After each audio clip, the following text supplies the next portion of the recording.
नमस्कार, स्वागत है आपका KSG इंडिया न्यूज बुलेटिन में। अगर आप यूपीएससी सिविल सेवा परीक्षा या अन्य गवर्नमेंट जॉब के लिए तैयारी कर रहे हैं तो पेश हैं कुछ खास खबरें आपके लिए। शुरुआत करते हैं हेडलाइंस के साथ। अंतर्राष्ट्रीय ऊर्जा एजेंसी की रिपोर्ट, अगले दशक में रिन्यूएबल पावर सप्लाई में हो सकता है भारी उछाल। कम खर्च में अंतरिक्ष की सैर करवाने वाला New Shepard rocket launch. Global warming ने बजाई खतरे की घंटी, ग्रेट बैरियर रीफ के आधी से ज्यादा प्रवाल आबादी खत्म। Army chief general Manoj Mukund Naravane जाएंगे नेपाल। अगले महीने नेपाल सेना के ऑनररी आर्मी चीफ के पद से किया जाएगा सम्मानित। भारत के missile man doctor APJ Abdul Kalam के जन्मदिवस पर मनाया जाता है विश्व छात्र दिवस। सबसे पहले बात वर्ल्ड एनर्जी आउटलुक रिपोर्ट की। अंतर्राष्ट्रीय ऊर्जा एजेंसी ने कहा कि सौर ऊर्जा से अगले दशक में रिन्यूएबल पावर सप्लाई में भारी उछाल आने की उम्मीद है। 13 अक्टूबर 2020 को अपने वार्षिक विश्व ऊर्जा आउटलुक में IEA ने अपने सेंट्रल सिनेरियो में कहा, जो पॉलिसी इंटेंशंस और पहले से ही घोषित लक्ष्यों को दर्शाता है। नवीकरणीय ऊर्जा को कोयले से आगे निकलने की उम्मीद है, क्योंकि 2025 तक बिजली उत्पादन का प्राथमिक साधन है। अगली खबर की तरफ बढ़ते हैं। ब्लू ओरिजिन स्पेस कंपनी ने 13 अक्टूबर 2020 को टेक्सास के एक दूर दराज के कोने से 7वीं बार एक नया शेपर्ड रॉकेट लॉन्च किया, जो नासा के लिए नई लूनर लैंडिंग टेक्नोलॉजी का परीक्षण कर रहा था, जो 2024 तक अंतरिक्ष यात्रियों को चंद्रमा पर वापस लाने में मदद कर सकता है।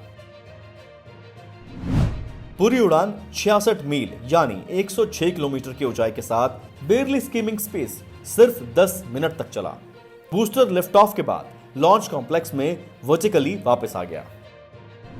साल 2018 में ब्लू ओरिजिन नासा द्वारा चंद्रमा और मंगल ग्रह के मिशन के लिए अंतरिक्ष आधारित संसाधनों को इकट्ठा करने, संसाधित करने और उपयोग करने के लिए अध्ययन और एडवांस टेक्नोलॉजी का संचालन करने के लिए चुनी गई 10 कंपनियों में से एक थी। 2019 में दोनों ने एक समझौते पर हस्ताक्षर किए, जो अंतरिक्ष एजेंसी और वाणिज्य अंतरिक्ष उद्योग के बीच साझेदारी की बढ़ती संख्या के हिस्से के रूप में नासा के ऐतिहासिक परीक्षण स्टैंड का उपयोग करने की अनुमति देता है। अब बात ग्लोबल वार्मिंग की। ग्लोबल वार्मिंग ने बजाई खतरे की घंटी। ऑस्ट्रेलिया स्थित द ग्रेट बैरियर रीफ की आधी से ज्यादा प्रवाल आबादी पिछले 3 दशक में समाप्त हो चुकी है।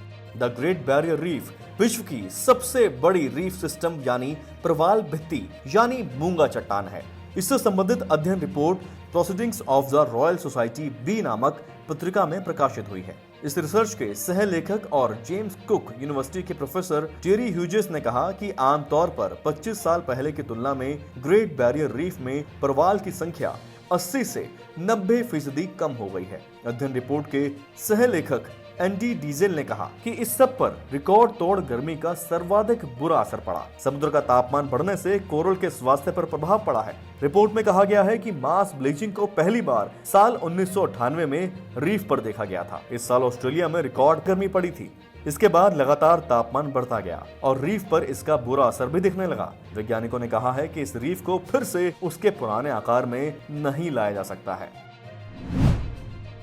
अब बात करते हैं भारत और नेपाल के संबंधों से जुड़ी खबर की। Army chief general Manoj Mukund Naravane अगले महीने नेपाल सेना के ऑनररी आर्मी चीफ के पद से सम्मानित किए जाएंगे। 3 दिवसीय दौरे पर जनरल नरवणे नवंबर के पहले सप्ताह में नेपाल जाएंगे। भारत और नेपाल में एक संधि है, जिसके तहत दोनों देश एक दूसरे के आर्मी चीफ को अपने देश में आमंत्रित करते हैं और फिर समारोह के बीच उन्हें अपनी सेना के मानद अध्यक्ष का दर्जा देते हैं, यानी उन्हें सेना के ऑनररी आर्मी चीफ के पद से नवाजा जाता है। आज 15 अक्टूबर है। ये दिन काफी खास है क्योंकि भारत के मिसाइल मैन के नाम से विख्यात और पूर्व राष्ट्रपति डॉक्टर APJ अब्दुल कलाम के जन्म दिवस यानी 15 अक्टूबर को विश्व छात्र दिवस के तौर पर मनाया जाता है। साल 2010 में संयुक्त राष्ट्र ने डॉक्टर APJ अब्दुल कलाम के 79वें जन्म दिवस को विश्व छात्र दिवस के तौर पर मनाए जाने की घोषणा की थी। तभी से आज के दिन यानी 15 अक्टूबर को पूरे विश्व में वर्ल्ड स्टूडेंट्स डे के तौर पर मनाया जाता है। डॉक्टर कलाम साल 2002 से साल 2007 तक भारत के राष्ट्रपति रहे। साथ ही वो विख्यात वैज्ञानिक, थिंकर, फिलोसोफर और टीचर भी थे। उन्हें साल 1997 में भारत रत्न से भी नवाजा गया था। इस साल डॉक्टर कलाम के 89वें जन्म दिवस के अवसर पर विश्व छात्र दिवस 2020 की थीम है learning for people planet, prosperity and peace। खबरों में आज के लिए इतना ही। प्रीलिम्स के स्कोर को मेंस स्कोर के साथ कवर करने का मौका है स्किल्ड आंसर राइटिंग स्किल्स। चलते चलते यूपीएससी सिविल सेवा परीक्षा में सफलता के लिए जरूरी टिप्स लीजिए केएसजे इंडिया टॉपर सृष्टि जयंत देशमुख से। मैंने जिस पे बहुत फोकस किया वो थी आंसर राइटिंग। तो आंसर राइटिंग का जैसे खान सर बता रहे थे कि आंसर राइटिंग की प्रैक्टिस बहुत की, तो उसके पीछे मेरा ये था कि जब मैं हमेशा प्रीलिम्स का कोई भी पेपर टेस्ट देती थी, हम मॉक टेस्ट देते हैं, तो मॉक टेस्ट देती थी तो हमेशा मेरे मार्क्स करीब 90 to 110, 120, इससे ऊपर मेरे कभी मार्क्स नहीं जाते थे। तो मुझे हमेशा ये डर था कि यार प्रीलिम्स में कहीं मेरा कुछ, क्योंकि कट ऑफ भी इसी कुछ रेंज में जाता है, तो हमेशा लगता था कि यार कुछ गड़बड़ यहाँ ना हो जाए। लेकिन जब मैंने आंसर राइटिंग की और मेंस एग्ज़ाम के बारे में जाना, तब मुझे लगा कि आंसर राइटिंग एक ऐसी चीज़ है, मेंस एक ऐसा फेज़ है सिविल सर्विस एग्ज़ाम का जहाँ पे आप अच्छे से तैयारी कर सकते हैं। And if you have written the answers, if you know कि you have covered the points well, if you have included उसमें कुछ आपने facts, international reports, government schemes, आपने कुछ ऐसे उसमें सॉल्व भी डाला है, तो जो रिज़ल्ट आएगा वो सेटिस्फैक्ट्री ही आएगा, अच्छा ही आएगा। तो मेंस एक ऐसा पार्ट है जिस पे आप काफ़ी बैंक ऑन कर सकते हो। मैं जब पर्सनालिटी टेस्ट भी मैंने दिया, तो इस बार भी आप नंबर्स देखेंगे तो आसपास की रैंक के हिसाब से मेरे नंबर्स उसमें कम हैं, लेकिन it is just the general studies and the answer writing part, जो मेंस के जो वो है मार्क्स हैं या मेंस का जो एक फैक्टर रहा, वो मेरे लिए सबसे ज़्यादा इंपॉर्टेंट डिसाइडिंग फैक्टर रहा है। तो अपना एक्सपीरियंस यही बताऊँगी कि आंसर राइटिंग पर आप विशेष फोकस कीजिए। जैसा स्ट्रक्चर आपको बता ही चुके हैं कि इंट्रोडक्शन में कैसे आपको शॉर्ट रखना है, बॉडी एंड देन कंक्लूजन, उसमें छोटी चीज़ जैसे मैं अभी मेंशन कर रही थी, आप एक इंश्योर कीजिए कि देखिए जो भी एग्जामिनर आपकी कॉपी चेक कर रहे हैं वो दिन में 10, 15, 20 कॉपीज़ चेक कर रहे हैं, तो उन सब से आपको अलग कैसे आप अपनी कॉपी दिखा सकते हो, ये चीज़ आपका प्रेजेंटेशन और आप जिस तरीके से आंसर लिखते हो कंटेंट को, वो मैटर करेगा। आप इंश्योर कर सकते हैं कि आपके आंसर में कुछ फैक्ट्स, गवर्नमेंट की स्कीम्स, कुछ कमिटीज़ बैठती हैं, जैसे एक प्रिवेसी पे justice BN Shri Krishna committee की रिपोर्ट आई है, तो आप मान लीजिए आपको कोई प्रिवेसी पे सवाल आ गया तो आपने उन कमेटी का नाम कोट कर दिया। ऐसे बहुत सारी कमिटीज़ होती हैं। कुछ इंटरनेशनल रिपोर्ट्स आते हैं, वो आप उनको इनके बारे में लिख सकते हैं। इंडिया का मैप आप बना सकते हैं। मैंने सीख लिया था कि 10-15 सेकेंड्स में कैसे जल्दी से मैप बनाना है और उस पर कैसे पॉइंट कुछ करना है, कुछ लोकेट करना है। तो ये कुछ ऐसी चीज़ें हैं जो आपके आंसर्स को एनरिच करेंगी और प्रेजेंटेबल बनाएंगी।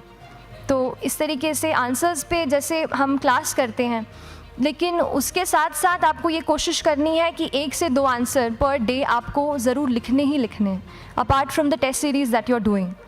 आंसर राइटिंग से 2-3 चीज़ें होती हैं, ना केवल हमारी एक लिखने का हमें समझ आता है हम क्या लिखते हैं कैसा है, पर हमारा कॉम्प्रिहेंशन भी इम्प्रूव होता है। हमें कितना समझ में आया वो भी हमें खुद समझ आता है जब हम आंसर्स लिखते हैं। और इसीलिए आंसर राइटिंग पे आप फोकस कीजिए, 1 से 2 आंसर ज़रूर लिखिए। और आंसर राइटिंग के बाद the third pillar of my preparation जो काफ़ी इंपॉर्टेंट जिसने रोल प्ले किया, that was tests and test series and mocks. IAS aspirants का मार्गदर्शन करने के लिए सृष्टि जयंत देशमुख जी का बहुत बहुत शुक्रिया। आप देश सेवा में ऐसे ही अग्रसर रहें, ऐसी हमारी शुभकामनाएं हैं। ये वीडियोस आपके एग्जाम को ध्यान में रखते हुए बनाई जा रही हैं। KSGindia.com पर जाकर आप बहुत सारे स्टडी मटेरियल का लाभ भी उठा सकते हैं। KSG इंडिया ऑनलाइन लर्निंग के साथ आप घर बैठे ही यूपीएससी सिविल सेवा परीक्षा की तैयारी कर सकते हैं।